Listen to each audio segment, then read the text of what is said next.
Hi everyone. क्या आप लोगों को कभी ऐसा महसूस हुआ है कि नो मैटर कोई भी इंसान आपसे कितना भी प्यार कर ले वो आपको एक दिन छोड़ के चले जाएगा? क्या डर आपको कभी महसूस हुआ है? ये जो डर होता है, इस डर को कहते हैं abandonment issues. I know abandonment issues से बहुत लोग सफ़र करते हैं। बहुत सारे लोगों को तो पता भी नहीं है कि वो इस इशू से गो थ्रू कर रहे हैं, और जिन लोगों को पता है उनको ये नहीं पता कि इससे कैसे डील करें, और ये काफ़ी मेंटली बहुत टायरिंग होता है सभी के लिए।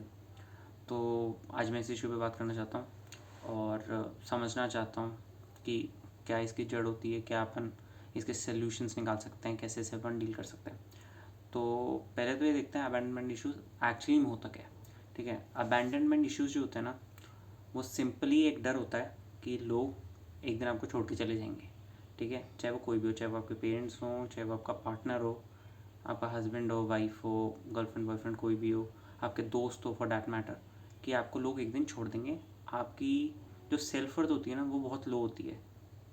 आपको ऐसा लगता है कि आप वर्दी ही नहीं हो कि कोई आपके साथ रहे, कोई आपको प्यार करे। आप इतने अच्छे हो ही नहीं।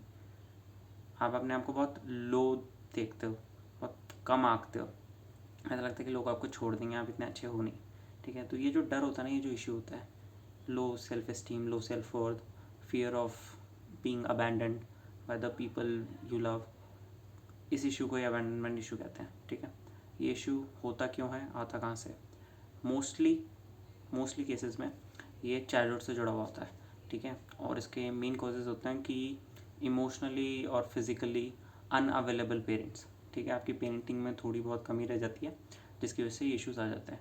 ठीक है, होता क्या है, बचपन में कुछ पेरेंट्स ऐसा करते हैं कि वो अपने बच्चों के आगे कंडीशन रखते हैं। कंडीशनल प्यार वाला जो सिस्टम होता है ना, इंडिया में तो काफ़ी ज़्यादा है। आपने भी देखा होगा, सबने एक्सपीरियंस किया होगा कि पेरेंट अपने बच्चों को बोलते हैं, अगर आप अच्छे बच्चे बनोगे तो हम आपसे बात करेंगे, तो हम आपसे प्यार करेंगे। जैसे बच्चे ने कोई गलती कर दी, उसको साइलेंट ट्रीटमेंट देना शुरू कर दिया।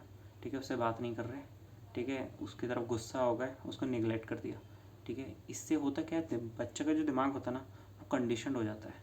ठीक है, वो कंडीशन हो जाता है इस एनवायरनमेंट में, जहाँ पे लोग उससे तभी बात करते हैं, तभी उससे प्यार करते हैं जब वो अच्छे से रहता है। ठीक है, अगर वो थोड़ी सी भी गलती कर दे, थोड़ी सी भी उसने वो कर दिया ना जो वो करना चाहता है, तो फिर लोग उसे छोड़ देते हैं। ठीक है, ये धीरे धीरे क्या होता है, एक दो बार बचपन में हो जाए तो ठीक है, बट बार बार क्योंकि रिपीटेडली होता है, बच्चे का दिमाग कंडीशन हो जाता है, और उसको ये इश्यूज़ जो होते हैं ना, वो अडल्टहुड में जब वो बड़ा हो जाता है तब उसको ये फेस करने पड़ते हैं। ठीक है, एक तो होगा कि उसको कंडीशनल प्यार मिलता है, एक ही होता है डाइवोर्स ऑफ योर पेरेंट्स, या फिर डेथ ऑफ अ पेरेंट।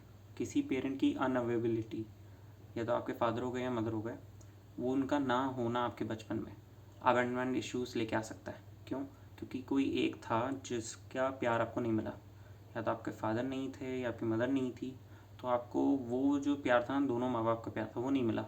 ठीक है, अब आपको एक डर होता है कि जिससे आप प्यार करते थे वो चला जाएगा तो क्या होगा, क्योंकि आपने वो एक बार देख रखा है। ठीक है, वही सेम अडल्टहुड में भी होता है। आप वो सेम डर जो होता है ना, उसको महसूस करते हो। ठीक है, ये इसके कुछ कारण हैं जिनकी वजह से अबैंडनमेंट इश्यूज़ होता है। ठीक है, ट्रॉमा हो सकता है कि किसी तरह का आपको ट्रॉमा हो, आपके कुछ खास दोस्त या जो लोग आपको पसंद थे। ठीक है, ये बहुत माइल्ड है ये वाला एग्जाम्पल, बट ये कुछ केसेस में ऐसा होता है कि आपके कुछ खास बहुत पसंदीदा लोग आपको छोड़ के चले गए हो, कुछ हो गया हो, तो उसकी वजह से भी इश्यूज़ आ सकते हैं।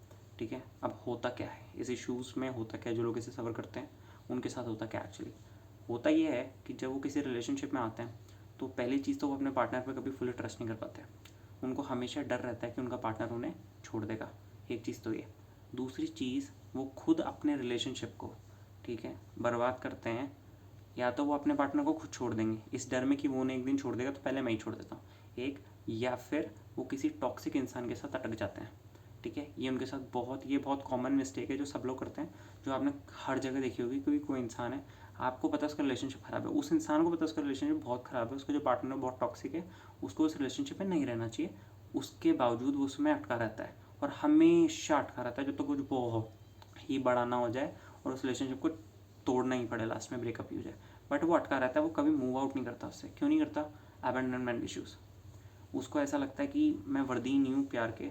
ठीक है, कि इंसान मुझसे प्यार कर रहा है, मेरे साथ रह तो रहा है एटलीस्ट, तो जैसे भी मैं एडजस्ट कर लेता हूँ, मैं एडजस्ट कर लेती हूँ, और मैं इसके साथ रह लूँगी। ठीक है, कोई दिक्कत नहीं है, रह लूँगा, कोई दिक्कत नहीं है, मैं इतना कॉम्प्रोमाइज़ कर लेता हूँ। ठीक है, अबैंडनमेंट इश्यूज़, ठीक है, यहाँ पे दिखता है ये फियर होता है ना कि ये मेरे को छोड़ देगा, मैं अकेली रह जाऊँगी, अकेला रह जाऊँगा, मेरा कोई नहीं होगा, ये यहाँ पे दिखता है साफ, ठीक है। जेलेसी एक इसका वो है एग्जाम्पल। जेलेसी बहुत ऐसे ईजीली हो जाती है, ठीक है। हर छोटी छोटी चीज़ पे आप जेलस होते हो अपने पार्टनर से, ठीक है। अपने पार्टनर की किसी भी चीज़ पे आप बहुत उनको ओवर एनालाइज करते हो, उनकी जो बातें होती है उसको बहुत ओवर एनालाइज करते हो।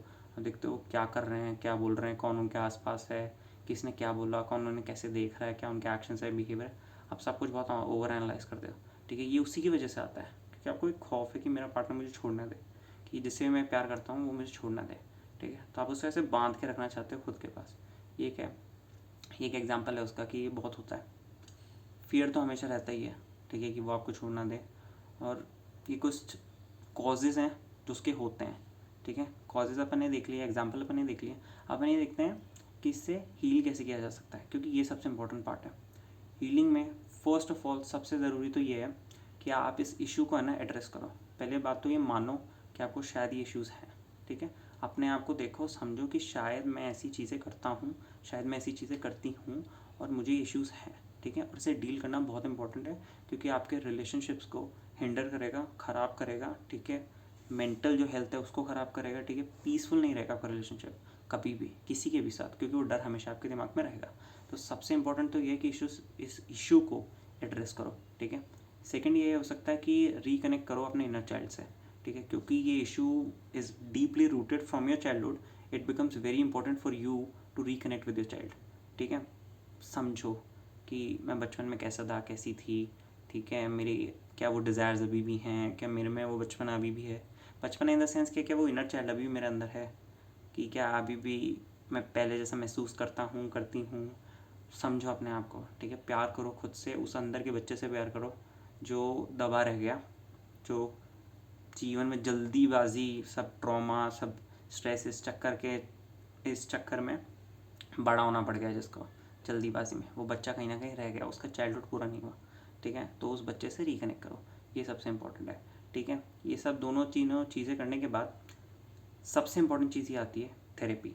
अगर आपको ये लगता है कि आपको थेरेपी की ज़रूरत है, ये जो इश्यू है ये बहुत ज़्यादा अफेक्ट कर रहा है आपको और आपके हर रिलेशनशिप में बहुत बाधाएं डाल रहा है, बहुत प्रॉब्लम्स डाल रहा है, थेरेपी, ठीक है।